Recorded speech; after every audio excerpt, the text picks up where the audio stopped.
Hi! What a country. What a country. So Tinubu don't care for this country. Tinubu don't care for this country. Nnamdi Kanu brother have came out and declared that Igbo and Yorubas are at war. Hi! What kind of country is this? Am I dreaming or what? Am I dreaming or what? This is a big slap on a democracy. I want you to just take a look at the judgments. Ordered members of IPOB to bury Ikozo in special way by using about 2,000 human heads. His men were only able to get 30 human heads. W4 explained that Ahmed Gulak, the former senior special assistant to the former president Goodluck Jonathan, was killed on the day declared to be a seat at home. That he tried to take another route to the airport in Owerri when he was shot by IPOB terrorists. PW4 stated further that on the following day, 24th day of April 2021, the defendant made a broadcast in which he declared that Ikozo will be buried specially in the manner of the Oba of Benin, meaning that he will be buried with human heads. Consequently, the defendant order is meant to procure human head for the burial of Ikozo. 2 stated that the defendant is also the founder of Eastern Security Network, which is the armed wing of IPOB, and that he also established and operates Radio Biafra illegally, which was not registered with the Nigerian Broadcasting Commission, that the defendant told him all this during their interactions. PW2 further stated that during this interview, he was with his director and 4 other officers, as well as the defendant and 2 of his lawyers, namely Mr. Aloy Ejimako and Abila Tokchak. That the defendant admitted that he made broadcasts inciting people to burn, kill, and collect weapons from police officers wherever they see them. That the defendant also made written statements on the same day. He said the defendant admitted founding the Eastern Security Network, and that he admitted making broadcasts where he ordered his followers to ensure that whoever flouts the 6 at home order be attacked, and they led to the death of many people, including destruction of properties. PW2 further stated that one of the unfortunate persons who lost his life includes Ahmed Gulak, the former senior special assistant to the president Goodluck Jonathan, who died on 30th May 2021. And also that the defendant made broadcast on the 20th day of October 2020 during the NSAS process, which led to the destruction of properties, including Lagos High Court building in Igoshere, as well as part of the Muritala Mohammed Airport. Further, that the defendant asked the floor to behead any military or police officers, and this led to the killing and beheading of a military couple in Olu, in Imo State. In addition, it was established that a retired judge, Honorable Justice Stanley Nnaji, was also killed as a result of the defendant's broadcast. PW2 stated that the aim of the defendant was the creation of Republic of Biafra by any means possible, including war. Under cross-examination, PW2 stated that the video statement of the defendant was a complete reflection of what transpired during the interview, even though the camera was focused on only the defendant and his counsel. He stated that he does not know if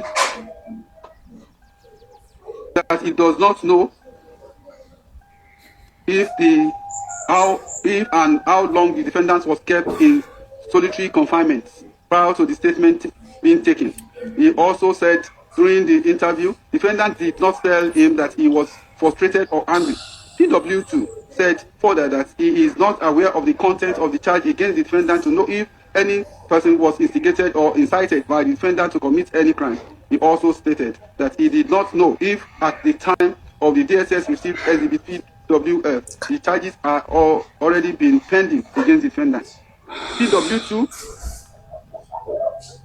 stated that even though the governor of Southwest State formed the Amotekun group to strengthen security in their region, he is not aware if the Attorney General of the Federation wrote to the DSS to investigate the activities, which led to the formation of Amotekun. He stated that he never listened to Radio Biafra, but only got reports from the DSS security platform, where people who are mandated to monitor same put their reports. PW2 said he was not part of the team that arrested the defendant, and he did not investigate the defendant's assertion that he was kidnapped from Kenya, as it was not part of what was related to him by his boss.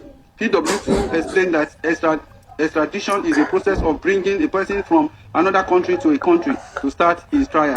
PW2 denied that an officer of DSS kidnapped the defendant in Kenya, since they are restricted to only Nigeria. He said Nigeria is a signatory to the United Nations Charter as well as the African Charter, and that many countries got their independence through agitation for self-government. He said there is no country today known as Biafra, even though the Nigerian Civil War was fought on the agitation of people of Southeast attempting to form their own country. He said he does not know if the defendant's home was attacked on the or that 28 persons were killed.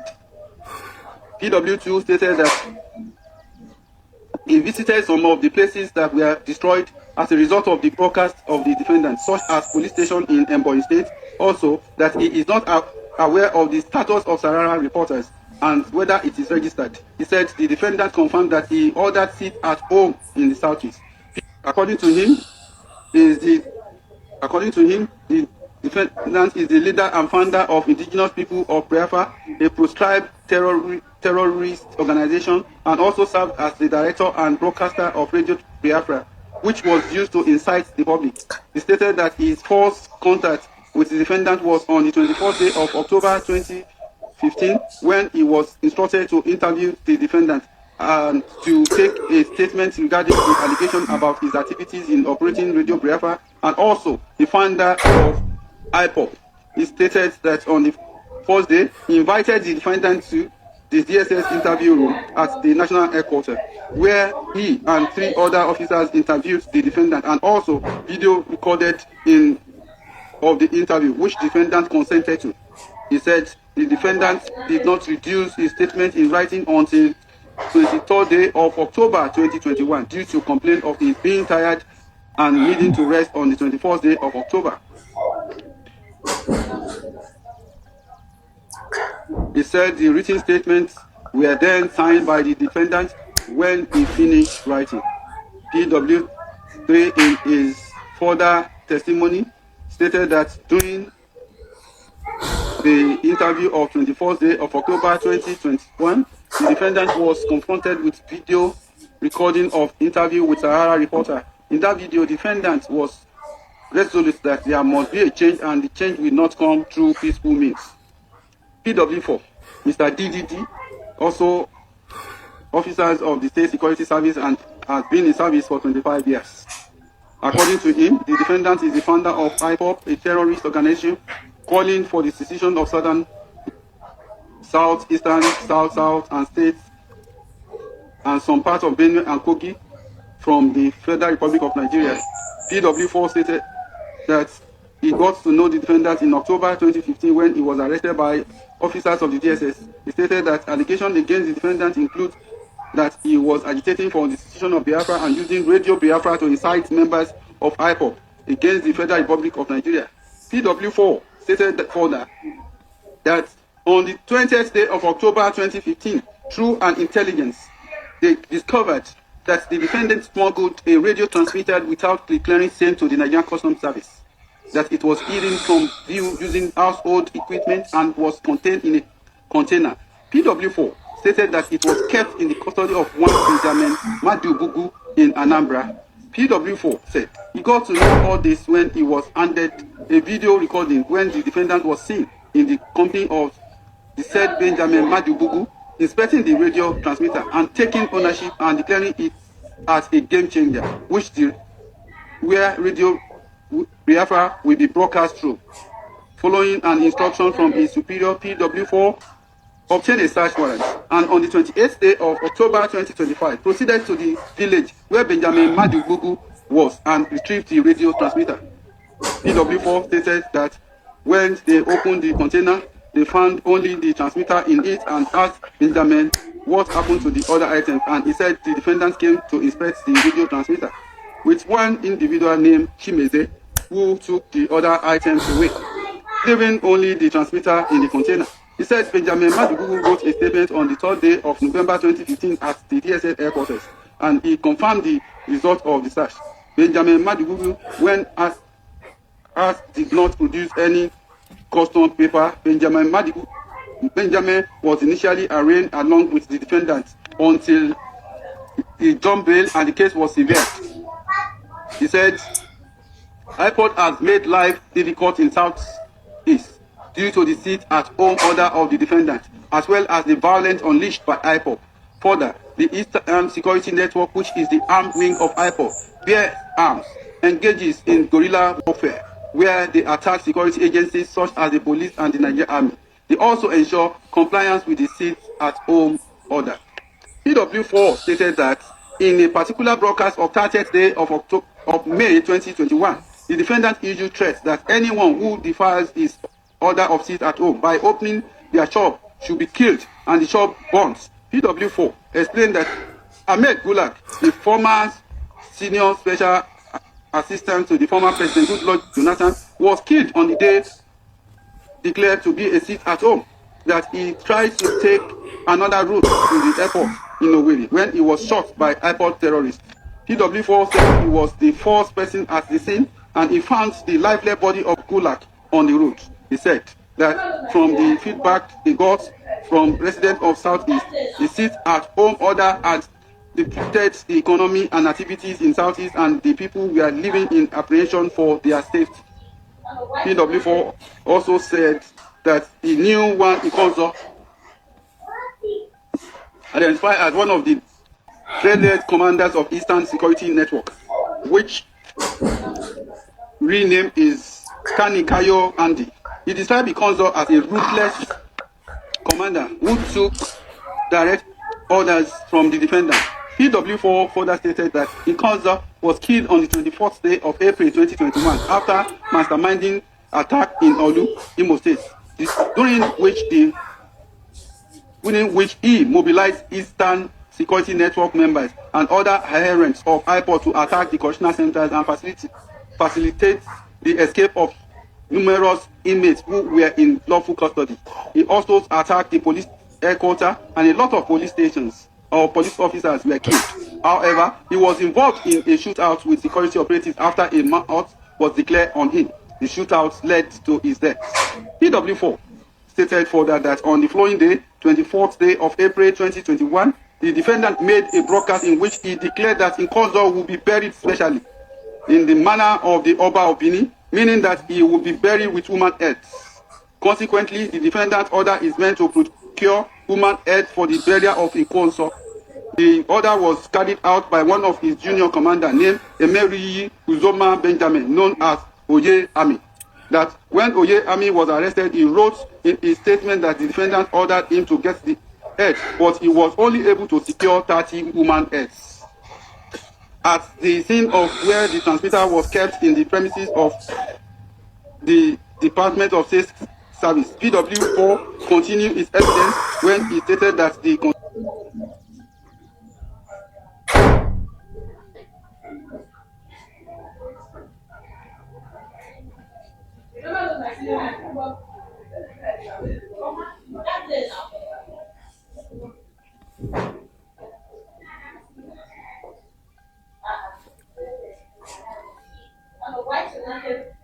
Madugu indeed made a statement before the DSS. During